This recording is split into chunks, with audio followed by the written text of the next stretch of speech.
Hello, everyone. Thank you for being with us. First, I'd like to introduce Chief Sam Taylor from as you know, the Lakeland Police Department. We gave you a briefing last night, and you will find that the information that we provide for you today is remarkably close to the initial information that we released.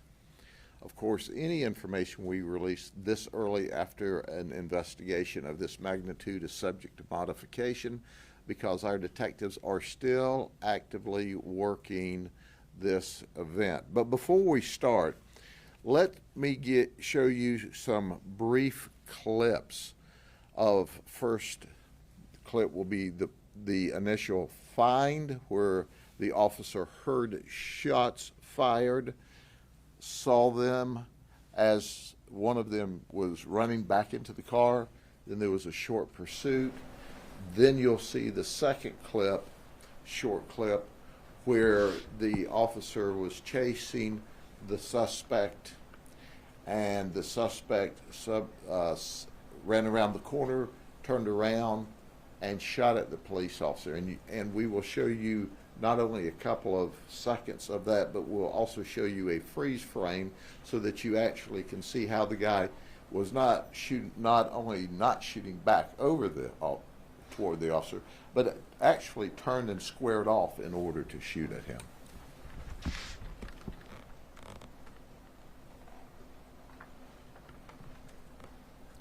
Okay, this was the initial shooting that he heard, and as you see, our suspect, even though he was commanded to stop, he jumped in the car and off they fled. This was from the initial shooting.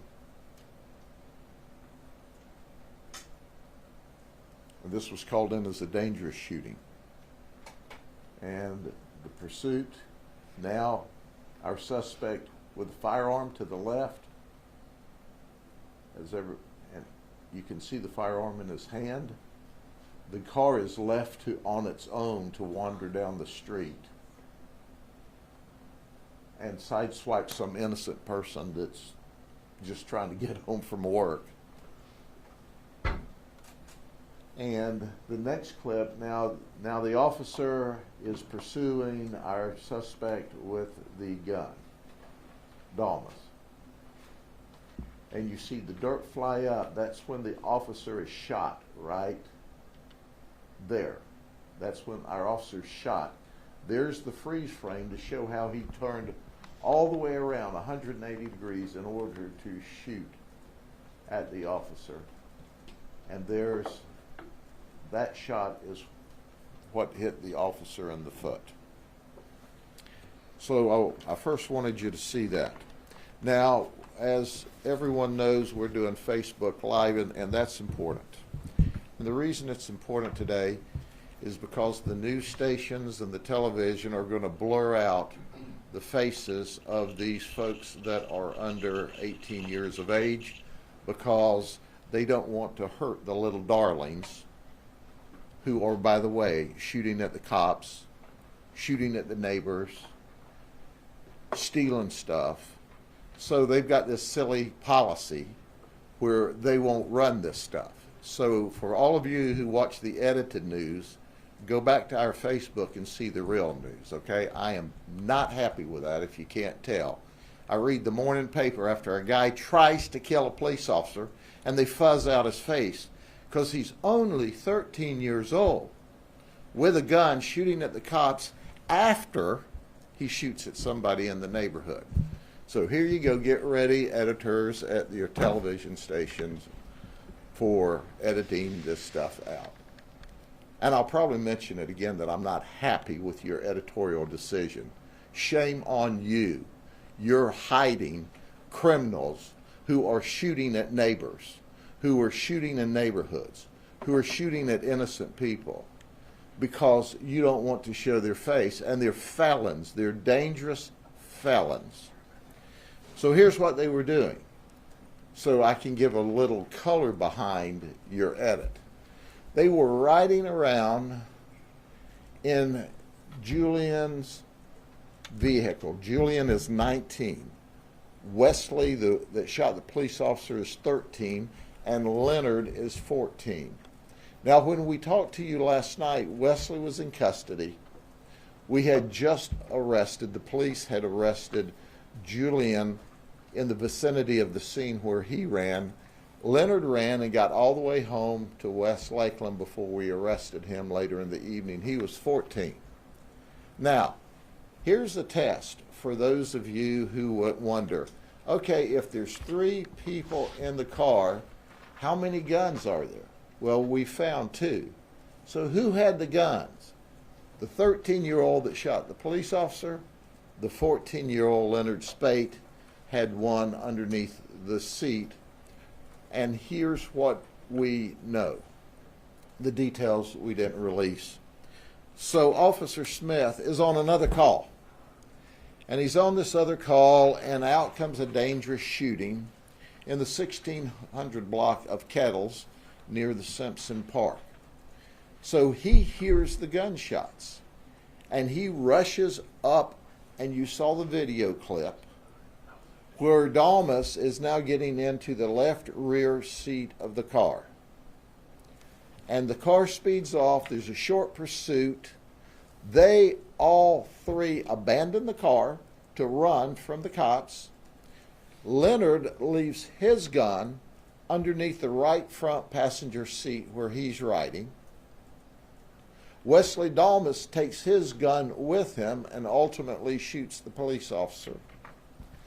And Jermaine Julian, who's driving his mama's car, leaves it to ride off by itself, sideswiping some poor innocent person probably trying to come home from work. So the shooting occurs. And it's much like the chief gave you the rendition last night. Our follow-up is that Wesley Dalmas intentionally tried to murder a Lakeland police officer. But that was only after they were out cruising. You know what they were doing? They were smoking marijuana. You know, that low-level, nonviolent drug. Let me say that again, because you see, that causes the media to cringe every time I say it.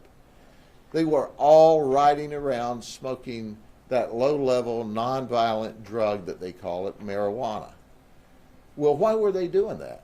Because they were looking for an op. You know what an op is? Opposition. You see, here's what we know. We know that Wesley is an associate gang member. See, he's associates of gang members. Jermaine has been determined to be a gang member at 19. Leonard, at only 14, is determined to be a gang member. So they're smoking dope, riding in the car, looking for an op. What's an op? An opportunity to shoot the opposition. And obviously they found them because they shot in the direction of someone. Did that someone report to the police? We have no idea who they were shooting at, whose vehicle, whose house, what person they were shooting at, because no one reported it to us. But alas, they won't report it because they normally don't, because their thought is, I know who the opposing gang member is, and I'll go back and shoot at them later. Well, newsflash, you won't get a chance to shoot at these folks because we got them locked up. So now we know that, as the chief reported, the shooting, he turned and shot. He fled on foot again from the police officer. Subsequent to that, he ran around the corner of the next building and hid behind a bush.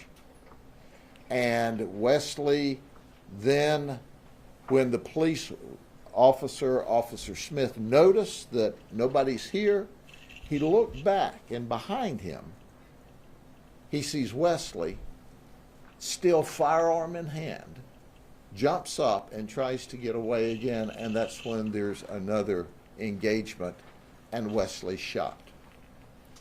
We know this morning that Wesley is shot in the leg, and he's shot in the left thigh and the stomach, We know that he was carrying a Taurus 9mm semi-automatic. We know that when he spun to shoot at at Officer Smith, at the Lakeland police officer, he shot at him 3 times. We also know that the other firearm was a Taurus 9mm as well. But you know what's interesting about this? Now I'm going to make another group of people not happy, but you should understand that when you leave your firearms in your vehicles at night, this is the thieves that are stealing them. That's right. That's how they got these guns. So far, we've not been able to find where these 2 Tauruses were stolen from. They're not in the computers, which means somebody's not keeping their serial numbers. Do you know that all 3 of these people were on active probation? All 3 of them. What were they on probation for? Well, Leonard was with Wesley the night that they broke into or attempted to break into a car. And it turns out, we told you, the victim saw them breaking into the car. It was a neighbor. And sheriff's deputies arrested them. We also reported last night that the gun that they stole in that conveyance burglary. Nay, nay. We've since learned that Wesley brought that gun with him to flip handles and break into the car. So I want you to think about this, ladies and gentlemen. The person breaking into your car, seeking your wallet, your cards, your cash, your guns, this guy, even though his chronological age is 13, he's a hardened criminal who will shoot you, because if you'll shoot the cops, you'll shoot anybody. And he was that night arrested with Leonard, who was 14. One of the conditions of both of their probations, among many conditions, was they're not supposed to be together. Let me think. Were they together yesterday? Yes. Jermaine has a more illustrious criminal history, and that he's been arrested for attempted burglary and loitering and prowling and violations of probation. They've all had violations of probation because they don't pay attention. He's had 6 arrests in the past, 4 VOP felonies and 2 straight-up felony criminal charges. And these others were arrested that night, and several violations since then. Listen, folks, so let me encapsulate this. They're burglars. They go out at night. They break into cars, open car doors, and take guns. So when you leave your gun in the car, they're stealing it and then shooting up neighborhoods, shooting up other gang members, and shooting police officers with your gun because you're not responsible in how you care for that gun. And I'll give you one little piece of news. They'll also shoot you with your gun that they take out of the car if they get a chance. So these are bad guys. They're bad guys. I don't care that chronologically they're 14 and 13 and 19. These are who's murdering each other in the street. They tried to shoot someone last night. The police standing in the gap got shot, keeping the community and the neighborhood safe. So when you want to protect these people, when they ought to be held accountable, you're giving them the ammunition. You're enabling them to continue on with their criminal conduct and not be held appropriately accountable. The community deserves better, and it needs to start with the media. Okay? Chief. Thanks, Sheriff. Good morning, everyone. I want to give you a brief update on the officer's condition. We touched base with him this morning. Obviously, we've been sitting with him all night long. He had a pretty good night. As you can tell, as you can imagine, rather, he is in sleep as well as you can sleep in a hospital with a hole in your foot. He was shot in the left foot, as I mentioned to you last night, one time. The sheriff showed you the body cam video where that occurred. I also want to talk about the fact that, and I didn't do a very good job last night, I don't think, telling you about the courageousness and the heroic actions that the officer took last night. I was more focused on giving you the facts, but I can't be more complimentary of the way the officer reacted last night. He reacted exactly as he was trained, just as we know that the sheriff's office would react, the deputies would react the same way. Lakeland police officer, and particularly Officer Smith, reacted that way last night. He had an opportunity after he was shot to pull back and set up a perimeter and just let the guy go into the apartment complex. He chose not to do that. He continued to press the issue, and got Dalmas to lay up into the bushes, where he was ultimately able to flush him out and get him in custody after another gun battle. So what Officer Smith did last night was nothing short of heroic, and I'm very proud that he performed the way that we knew that he would when we hired him. So, but his condition is good. We anticipate that he will probably be released sometime today. He's going through a round of antibiotics, and once that is done and the doctors are satisfied with his condition, he'll be released. He does have 2 broken bones in his foot as a result of the gunshot, and he needs a new pair of boots. So I'll probably buy him a new pair of boots. Well, I will buy him a new pair of boots. The suspect, Dalmas, is still at Tampa General Hospital. He's being treated for his injuries. He will be admitted. They've done obviously some evaluations, some tests on him. He's certainly being guarded by a Lakeland police officer right now, and we're sending officers over there to keep a watch on him. But he is a dangerous person. He is a dangerous young man, and even though he's 13, he committed an adult crime, and I agree with the sheriff. He needs to be held accountable to exactly for the crime that he committed.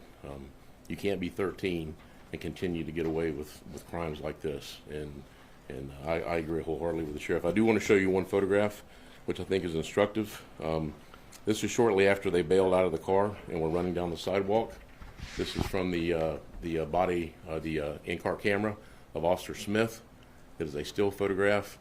He ran down the sidewalk, running east on the sidewalk, at which point Officer Smith tried to cut him off with his car. He turned around and ran back to the west.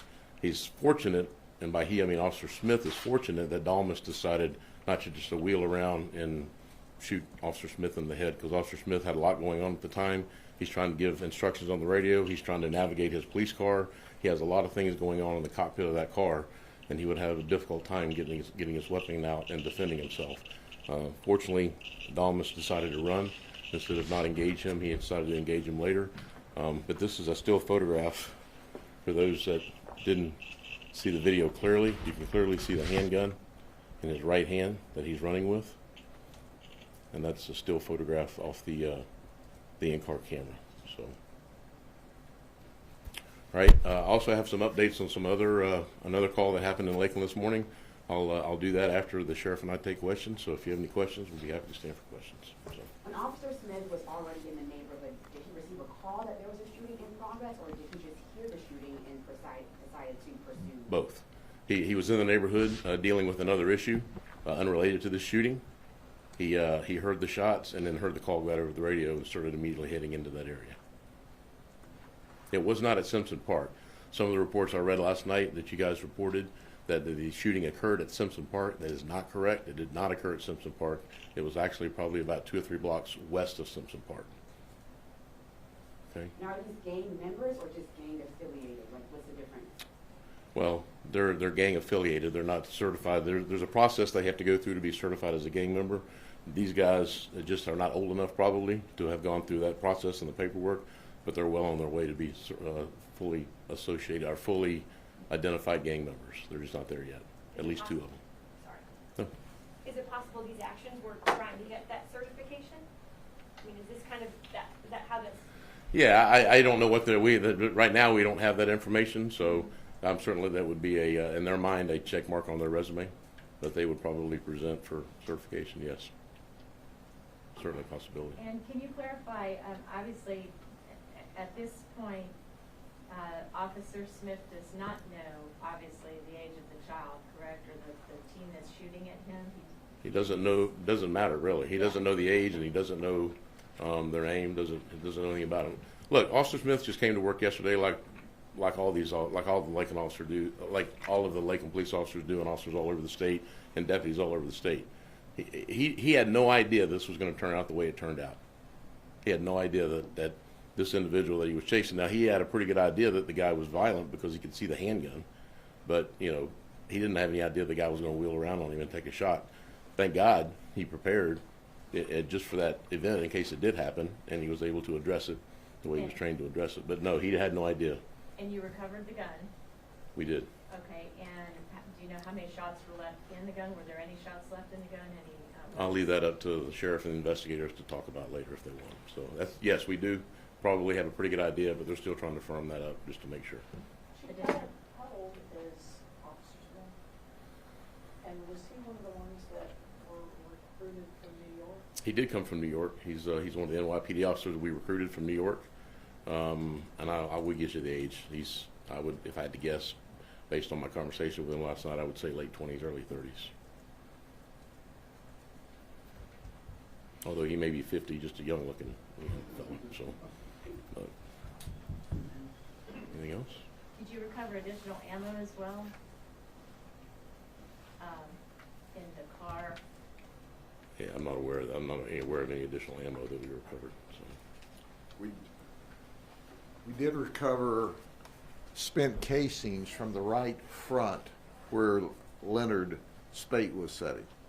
So it appeared that part of the shots that were fired then or some other time, he was sitting in the right front seat because the casings were all around where he was sitting.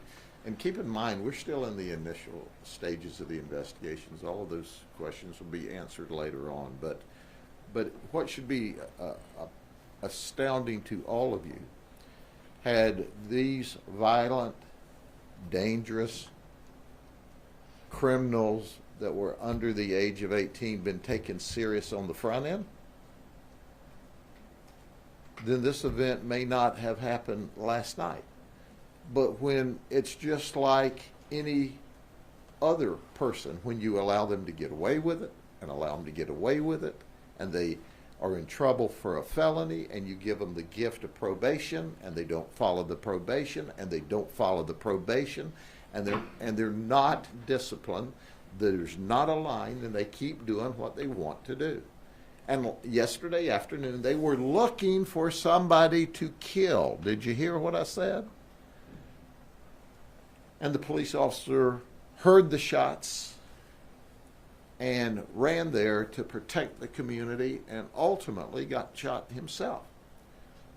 But I am sick to my stomach of them going, oh, did you know his age? It doesn't make any difference. If you're old enough to hold a gun and point it at a cop and pull the trigger, you're old enough to be shot or to go to jail. Just saying. Were they dealing drugs? Not at that moment. We don't have any drug charges. They were just smoking drugs and looking for somebody to shoot at 5:30 in the afternoon. Think about it. If you want to talk about chronological age, do you know any children that go, hey, let's get out of school today, get our guns, smoke a little dope, and shoot up some people? These are hardened criminals, and don't be misled by those that want to tell you anything else.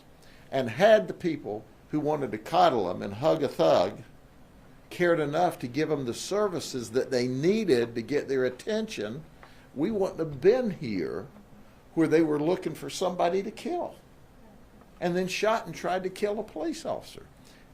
The only reason Officer Smith's alive right now is he was a bad shot, because he ran around the corner, bladed back around, and ambushed the officer as the officer was pursuing him to take him into custody and to protect the rest of the community from another shooting episode by this guy.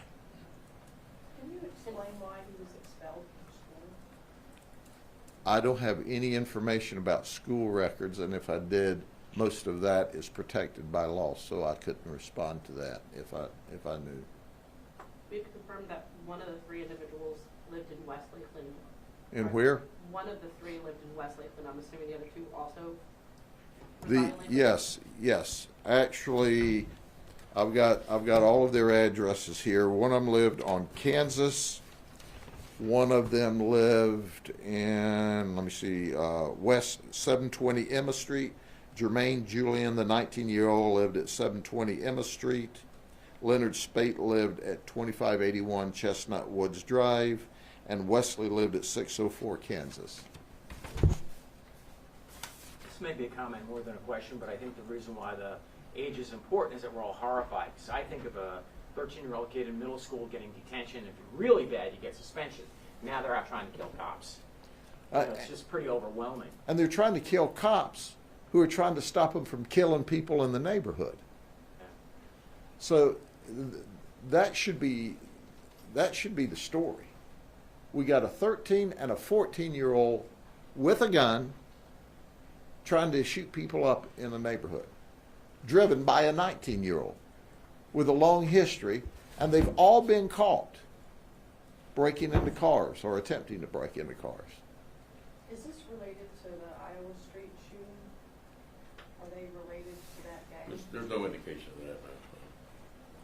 Do we know what gang they're affiliated with? We do, but we're not going to talk about it.